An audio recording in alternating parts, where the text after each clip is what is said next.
Itu doa pengen minta duit 10 miliar. Bukan waktu itu, baru kemarin. Ini sumpah nih, kalian harus nyimak baik-baik. Jadi gue doa doa minta duit 10 miliar. Dan itu gue doa selalu gue sebutkan di setiap sujud sholat gue gitu ya. Jadi kan gue percaya banget sama repetisi atau pengulangan. Semakin sering kalimatnya diulang-ulang, maka chance atau kesempatan untuk dikabulkan semakin banyak. Kenapa? Karena kita selalu berdoa.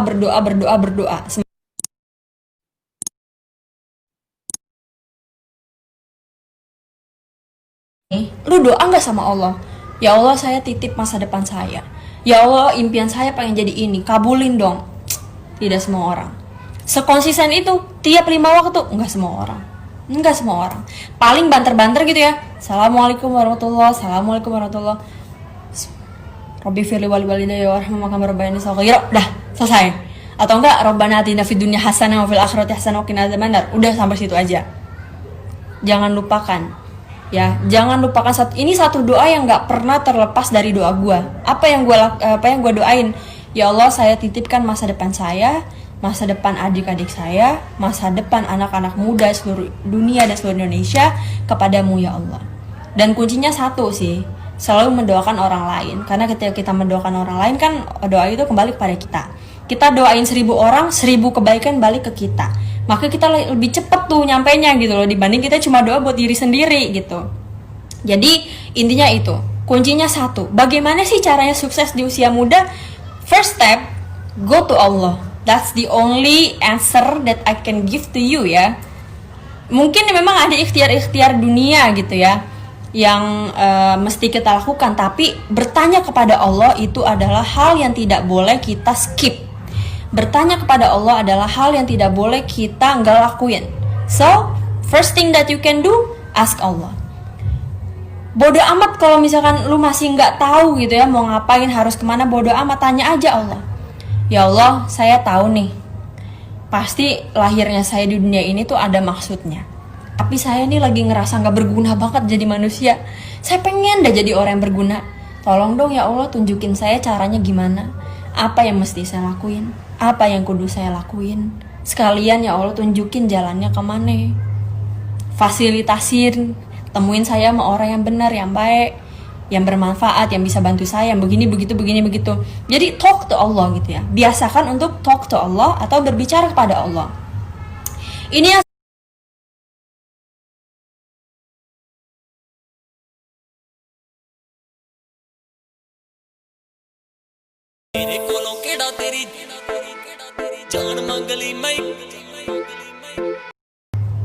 fasilitasin, temuin saya sama orang yang benar, yang baik, yang bermanfaat, yang bisa bantu saya, yang begini begitu. Jadi talk to Allah gitu ya. Biasakan untuk talk to Allah atau berbicara kepada Allah. Ini yang sering banget dilewatin mungkin sama anak-anak muda, yaitu merasa kayak ya kita doa sama Allah sebatasnya aja. Loh, kok malah gitu. Katanya iya aneh banget, abisan kalau gue doa sama Allah terus gue curhat sama Allah, aneh banget lah. Ya lu yang aneh justru. Bukannya doanya yang aneh, elunya yang aneh gitu. Gimana sih? Jadi apa yang gue lakukan pada saat itu, gue bertanya sama Allah. Setelah gue bertanya sama Allah, apa yang gue dapatkan? Yang gue dapatkan adalah jalan-jalan. Maksudnya jalan-jalan bukan jalan-jalan kayak kemana gitu, ke pasar bang, bukan. Maksudnya jalan-jalan tuh gini, Allah ngasih gue jalan. Kenapa kalau kita nanya sama orang gitu ya, serba terbatas? Kenapa? Karena emang manusia tuh taunya ya terbatas. Yang taunya nggak terbatas itu siapa? Cuma Allah gitu. Istilahnya kayak lu, kuncinya satu, yaitu bertanya kepada Allah. Terus apa yang harus kita lakukan? Selebihnya adalah ketika Allah udah tunjukin jalannya apa, kita harus istiqomah. Nggak boleh gitu kayak melenceng atau nyeleneng, apa sih disebutnya? Apa sih nyelonong? Apa sih melenceng ya? Bener ya, melenceng gitu nggak boleh. Jadi tetap konsisten gitu ya dengan apa yang kita lakukan di awal. Berdoa terus walaupun kita udah dapat apa yang kita inginkan, berdoa terus. Dan gue ini punya cerita yang menarik guys. Gue kan waktu itu pernah ngebahas ya tentang kekuatan atau dahsyatnya mengucap, berkata, menulis gitu ya yang baik-baik. Berdoa yang baik-baik, dan berdoa itu gak boleh ukuran yang kecil, harus ukuran yang gede gitu ya. Gue kadang suka lucu aja gitu loh. Ada orang, gue pernah nemuin Satu komen bunyinya begini, ya Allah, semoga tahun ini saya bisa beli mobil bekas Toyota Avanza. Dalam hati gue mikir, lah kenapa dia nggak minta yang baru aja gitu. Nah inilah kenapa manusia tuh kadang tetap aja, walaupun kita tahu Allah tuh maha besar, kita tahu Allah maha mampu, maha bisa ngasih gitu ya, tapi tetap ketika kita berdoa, kita mikirin kemampuan kita. Nggak nalar nih kalau bisa beli mobil baru, kayaknya nggak mungkin buat gua gitu kan. Nggak mungkin nih gua bisa beli mobil baru, udahlah nggak usah muluk-muluk. Ya Allah saya pengen beli mobil bekas gitu. Ya itu namanya lu nggak percaya sama Allah, gimana sih? Padahal kita tahu nih Allah maha besar, Allah maha mampu, Allah maha bisa ngasih lu yang baru, bukan cuma mobil baru doang, bahkan dia bisa ngasih lu pabrik-pabriknya. Tapi kenapa kita selalu minta ukuran yang kecil? Kenapa selama ini kita dapatnya kecil, dikit, kenapa? Barangkali kita doanya juga kecil, dikit. Maka porsi yang kita dapetin, ya dikit. Tapi Wir, kan rezeki orang tuh udah ada porsinya. Misalkan nih, ada orang ngomong kayak gitu. Porsi rezeki tuh udah ada Wir, gitu. Lah, emangnya porsinya gak boleh ditambah? Boleh. Masa iya gak boleh? Allah tuh bilang gitu, nih, andai kata gitu ya, anggaplah nih kita punya piring gitu kan. Kemudian disajikan nih kan, ada lauk pauk. Jadi kita namu ke rumah orang, kemudian sama tuan rumahnya disediain piring, disediain lauk, prasmanan gitu ya. Kita ambil nih piring kita gitu kan, kita sendok tuh lauk gitu kan. Ternyata makanannya enak. Enak banget makanannya. Terus kita minta izin kepada si tuan rumah. Bu, saya boleh nggak nambah? Dibolehin nggak kira-kira? Ya pasti dibolehin lah gitu. Jadi memang rezeki udah ada porsinya masing-masing, tapi kita diperkenankan dan diizinkan untuk nambah porsi itu, asalkan kita mintanya sama siapa? Sama Allah. Selagi kita mintanya sama Allah, lu mau minta gunung kayak mau minta lautan dan seisinya, minta dunia dan seisinya, boleh. Kenapa? Karena kita minta sama Dia. Yang nggak boleh itu minta sama manusia, gitu. Paham ya sampai sini ya? Bisa dipahami ya? Oke? Oke. Sekarang gue pengen cerita, ini supaya ceritanya baru aja terjadi kemarin. Tahun ini bahkan kayak bulan lalu, nggak lama sebelum gue berdoa gitu ya, gue udah dapet jawabannya. Jadi gini guys, gue waktu itu doa pengen minta duit 10 miliar. Bukan waktu itu, baru kemarin. Ini sumpah nih, kalian harus nyimak baik-baik. Jadi gue doa minta duit 10 miliar. Dan itu gue doa selalu gue sebutkan di setiap sujud sholat gue gitu ya.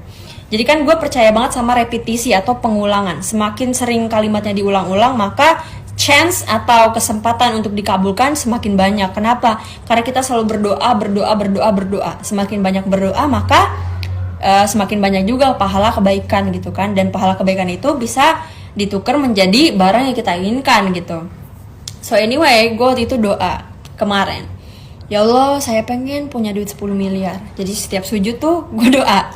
Gue doanya banyak banget, yang gue pengenin banyak banget. Tapi ya intinya gitu ya, gue selalu sebut ini dalam sujud gue. Setiap sujud ngomong dalam hati kan. Setelah baca gitu, subhanallah. Ada om gue guys, bentar guys. Oke. Iya, jadi gue doa gitu kan di sujud. Setelah gue selesai baca doa sujud gitu ya, gue ngomong dalam hati, ya Allah saya pengen duit 10 miliar. Panjangin umur orang tua saya, bahagiain, lempengin hatinya, ademin. Pokoknya semua keinginan gue sebutin. Tapi highlight di situ ya, doa pengen duit 10 miliar. Apakah saat gue berdoa gue tahu gue bakal dapat dari mana tuh duit 10 M? Kagak tahu gue. Tunggu, ini gue kayak ngajak orang tawuran ya. Aduh mohon maaf loh ini ya. Gue sangat bersemangat loh. Apakah pada saat gue berdoa, ya Allah saya pengen duit 10 miliar, gue tahu gue bakal dapat dari mana? Enggak tahu. Gue gak paham dari mana judulnya, gak paham. Tapi satu yang gue tahu, gue gak tahu caranya gimana, tapi Allah tahu caranya gimana. Karena buat dia ngeluarin 10 miliar pastinya kayak ilah, seuprit doang gitu loh. 10 miliar buat bahkan seukuran gue aja nih, sebenarnya gue seukurannya gimana ya? Bahkan buat gue nih ya, gila, lu waya gini, apalagi di situasi pandemi seperti ini gitu kan, di situasi corona seperti ini, tiba-tiba lu minta duit miliaran. Buat orang yang apa sih namanya mikirnya normal, nggak make sense. Kenapa? Dari mana judulnya? Lu pengen duit 10 miliar, dari mana judulnya? Gue tanya. Gak tahu emang. Ini kan ngegas banget tuh ya. Gak tahu gitu. Lah gue masa bodoh. Gue nggak tahu, ya udah. Lu nggak tahu, ya udah. Kenapa lu nggak tahu? Kenapa gue nggak tahu? Karena memang knowledge atau pengetahuan kita terbatas. Makanya gue nanyanya nggak ke lu. Gue nanyanya nggak ke Google. Gue nanya ke siapa? Nanya ke Dia yang maha tidak terbatas, yang nggak ada batasannya. Jadi gue nanya ke Dia nih, ke Allah gitu. Ya Allah, saya pengen duit 10 miliar. Abis gue selesai berdoa, gue juga mikir sebenarnya, lah duit 10 miliar dari mana wah ya begini? Kayaknya tuh dapat 100 ribu aja nih sekarang nih udah luar biasa sekali gitu kan. Di tengah maraknya orang yang kesulitan, banyak yang kesusahan, gak bisa makan dan lain-lain gitu ya. Tiba-tiba gue memberanikan diri ini untuk berdoa di luar zona nyaman. Apa itu berdoa di luar zona nyaman? Berdoa di luar kapasitas pikiran gue. Tadi yang seperti gue sebutkan di awal ya. Gue sebutkan di awal, kenapa sih kita selalu berdoa sesuai kemampuan kita? Kenapa nggak memberanikan diri untuk berdoa di luar kemampuan kita? Gitu. Akhirnya gue berdoa seperti itu. Nggak lama kemudian setelah gue berdoa, dan gue rutin gitu, benar-benar istiqomah setiap sholat sunnah, sholat wajib, setiap sujud ya, gue berdoa seperti itu. Bahkan setelah selesai sholat pun gue berdoa gitu ya. Tiba-tiba gue dapet WA dong, gue dikirimin surat kerjasama. Di situ tunggu.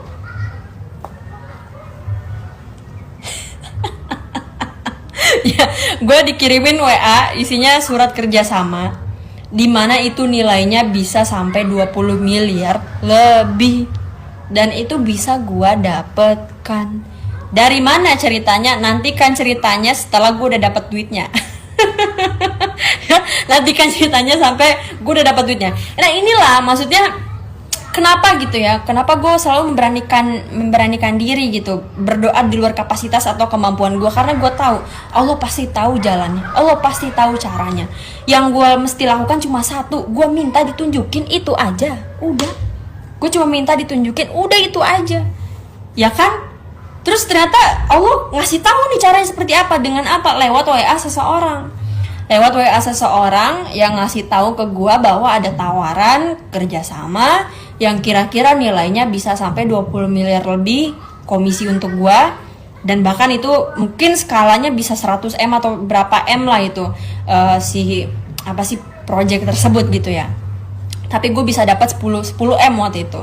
Gue bisa dapat 10 M. Terus gue mikir-mikir lagi, waduh, kan gue sebelum gue berdoa nih, bahkan saat gue berdoa, gue mikirnya 10 M itu impossible. 10 M itu angka yang kayaknya agak susah diraih gitu ya. Ingat loh catatannya di situasi seperti ini, karena gue doanya mintanya tahun ini juga gue punya 10 M itu. Tapi setelah melihat angkanya dan melihat caranya ini memungkinkan buat gue punya, akhirnya gue naikin lagi nih level doanya. Ya Allah, saya nggak jadi minta 10 M, saya mintanya 20 M. Sadis loh, sadis. Maksudnya gini, kita tuh masih muda guys, jangan minta seukuran jajan anak kos gitu loh. Gue tahu nih, mungkin sebagian dari kalian ada yang ngekos. Ilangin lah image anak kos itu bokeh, anak kos itu nggak punya duit, ilangin ya. Mulai sekarang kita start doanya miliaran, bahkan kalau bisa triliunan, tapi ya udahlah miliaran aja dulu ya. Ngerasain ngeliat duit 1 M tuh kayak apa sih gitu. Ini bukannya gue mau nyombongin atau gimana, gue pengen ngajak kalian tuh untuk bergerak gitu loh. Jangan ragu, jangan takut, doa, minta sama Allah. Itu yang pengen gue tekanin sama kalian gitu. Mulai sekarang gitu ya, doalah di atas ukuran kemampuan kalian, doalah di atas kemampuan kalian, doalah di atas apa yang kalian tahu. Kenapa? Karena kita punya Allah yang maha besar, yang maha memampukan, yang maha bisa, yang maha mengabulkan gitu ya, yang maha tahu gitu ya masa depan kalian seperti apa. Jadi bagaimana sukses di usia muda? Adalah dengan cara apa? Kita deket sama Allah.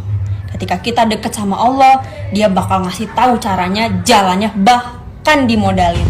Lo pengen jadi apa, lo pengen kemana, lo pengen sekolah dimanapun, lo pengen kuliah dimanapun, nanti lo akan ketemu jawabannya. Kapan? Ketika lu udah bertanya kepada Allah. Gitu ceritanya. Cocok nggak? Ini nih kayak begini-begini jarang lo didapetin sama orang. Biasanya nih, ya walaupun nggak salah sih, namanya juga ilmu. Dan I really appreciate every knowledge that I have or I get gitu ya. Tapi kadang-kadang nih kalau misalnya ada yang nanya gitu, gimana sih kak caranya kuliah di luar negeri? Terus dia bilang gini, oh ya kamu nanti bisa lewat jalur beasiswa di sini, kamu daftar di sini. Menurut gue gini loh, nggak apa-apa lu nyoba jalan itu nggak apa-apa. Tapi buat gue yang yakin banget bahwa jalannya dia itu banyak banget, buat gue yang yakin bahwa kemampuan Allah itu di luar cuma soal beasiswa gitu ya. Jadi gue langsung beloknya atau langsung apply beasiswanya ke Allah gitu. Gimana sih caranya meng-apply beasiswa ke Allah? Gimana caranya minta beasiswa ke Allah, dengan cara apa? Ya udah gue doa gitu loh. Gue bawa dalam sujud gue bilang, ya Allah saya pengen keluar negeri, biayain. Gila loh, dapat beasiswa dari Allah, gimana ceritanya coba? Ya, nggak usah banyak nanya bagaimana, nggak usah banyak nanya. Semakin lu banyak nanya, semakin lu nggak melakukan. Jadi udah intinya lu yakin, udah cukup situ aja. If you believe, then do it gitu. You believe, then do it gitu. Do it now. Or nyesel later, iyalah. Lakukan sekarang atau enggak lu bakal nyesel nanti. Oke? Seperti itu. Bagaimana caranya minta beasiswa ke Allah? Udah gua jawab tadi ya. Oke, sekian guys dari gua. Semoga bermanfaat. Insyaallah live-nya akan gue save. Thank you so much for watching. Insyaallah sampai ketemu lagi di live yang akan datang. Assalamualaikum warahmatullahi wabarakatuh. Dadah.